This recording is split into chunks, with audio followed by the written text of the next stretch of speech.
Number 19. The rate constant for the radioactive decay of C14 is 1.21 times 10 to the negative fourth per year to the minus 1. The products of the decay are nitrogen atoms and electrons, which are called beta particles. And then we have the balanced equation here with its given rate law.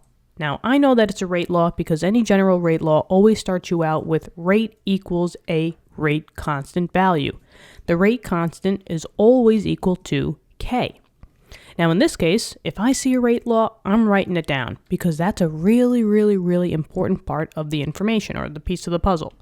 So a rate equals that rate constant, K, times always the concentrations of the reactants. And in this case, they do give us the reactant that we're looking for. It's the carbon-14. So C14, 6 on the bottom. Now, don't be afraid of all of these, numbers, right? This is not a fraction. These are just telling us the protons and the neutrons. 14 is the atomic mass. That's always the number of protons and neutrons of the carbon. And 6 is always the atomic number. That's the number of protons.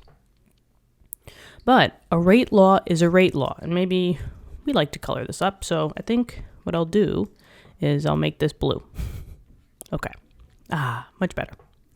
So now it's saying, what is the instantaneous rate? The instantaneous rate, or a rate in general, this is just a rate at a specific time. Now, if we keep reading, it says we want the instantaneous rate of the production of the nitrogen atoms in a sample when the carbon-14 content was 6.5 times 10 to the negative 9th molarity. Now, notice in here that in our rate law, there is no unit for T because the rate law formula does not care at what specific time it is, because our instantaneous rate is always going to be in, chances more than not, a molarity value. Could be ATM, so just watch your units, but generally it's going to be a molarity over some type of time.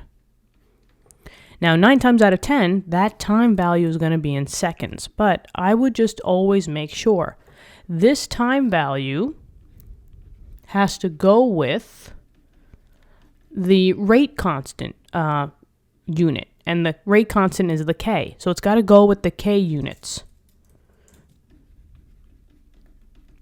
So the K was the rate constant, and in this case, they told us that the rate constant for this decay is 1.21 times 10 to the negative fourth years to the minus 1. That's the time unit, right? The time, in this case, they didn't give it to you in seconds. They gave it to you in years. So the K value is years per 1, right? Or 1 over years. That's exactly what a negative exponent means. That just means that whatever unit they gave you, it's just in the denominator. So this would be the same as 1 over a year. And that is the unit of time that we're going to use for our rate when we get the final number. So this is, for this equation, it's molarity per year. It makes sense because radioactive, especially carbon-14, a half-life of carbon-14 is 5,730 years. So it's much better to put this in a change in molarity over a change in year because nothing's really happening. It's going to take 5,730 years for the carbon-14 to decay 50%. So, yeah, let's keep going, shall we? So we have the rate equals K times that concentration. They told us the concentration of the carbon was 6.5 times 10 to the negative 9th molarity. And we got to find that instantaneous rate.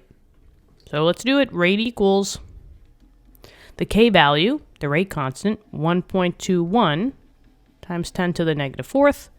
And then we're going to multiply it by the molarity value, which is 6.5 times 10 to the negative 9th. Okay, let's go. 1.21 second comma, that means times 10 to the negative 4.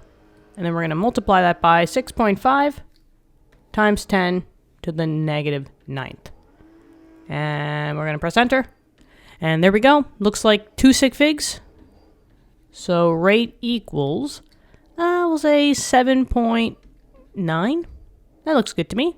Times 10 to the negative 13th. And we already discussed what the correct units are going to be here. Molarity per year. Wow. So over a 1-year period, you are not changing much in that concentration. And it makes sense because in 730 years, the carbon-14 is going to decay by 50%. This is just talking about the change in 1 year. So it should be really, really, really small. And that is the answer.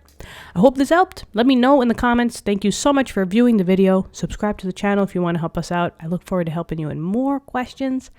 And I hope you're having a great day out there, right? As I'm doing this video, it's getting spring over in my area. It's springtime, so the trees are starting to bloom. The grass is starting to turn green, so it's a happy, happy time. Yeah, so hope you're having a great day. I'll talk to you soon, okay? All right, bye-bye.